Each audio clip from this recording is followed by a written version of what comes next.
Bonjour Laurent Oberton. Bonjour. Ce soir nous sommes à Nice pour une session de dédicace conférence de votre dernier livre Guérilla, tome 2, la suite des aventures sombres d'une France qui s'effondre.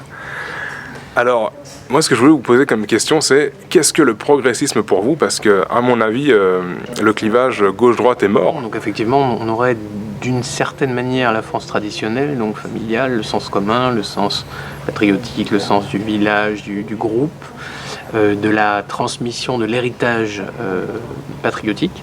Et le progressisme, ce serait un peu une forme de course idéologique à une réalité, une irréalité qu'on présume meilleure, qui doit advenir dans un futur, comme toutes les idéologies, qui doit se réaliser demain, jamais aujourd'hui, et donc nous amener tous vers une vie meilleure.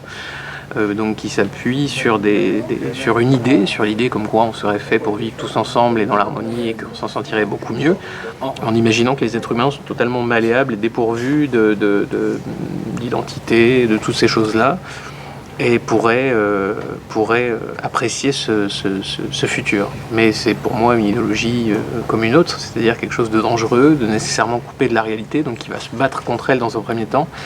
Et souvent, les histoires idéologiques se terminent très mal en général. Je pense que celle-là ne fera pas exception, d'autant que elle est moins visible, son côté pernicieux est moins visible que les autres. Beaucoup de nos concitoyens ne sentent pas cette espèce de conditionnement permanent qu'ils subissent. Ils ont l'illusion d'être libres dans leur cage, et en réalité, ils le sont moins que jamais, je pense.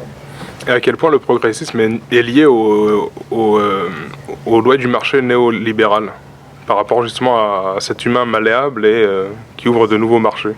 C'est-à-dire que je pense que l'idéologie répond aux mêmes normes que la consommation, parce que vous avez la même méthode de conditionnement, le slogan publicitaire ou le slogan idéologique circulent de la même manière.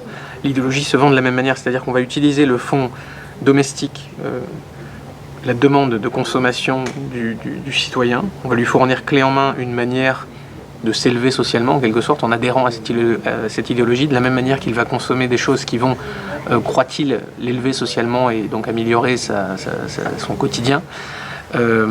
Donc c'est là qu'on voit vraiment une forme de convergence. C'est de la marchandisation de l'idée rejoint la marchandisation de tout un tas de choses du corps même Oui, absolument, de l'intégralité de tout ce qui existe peut se vendre.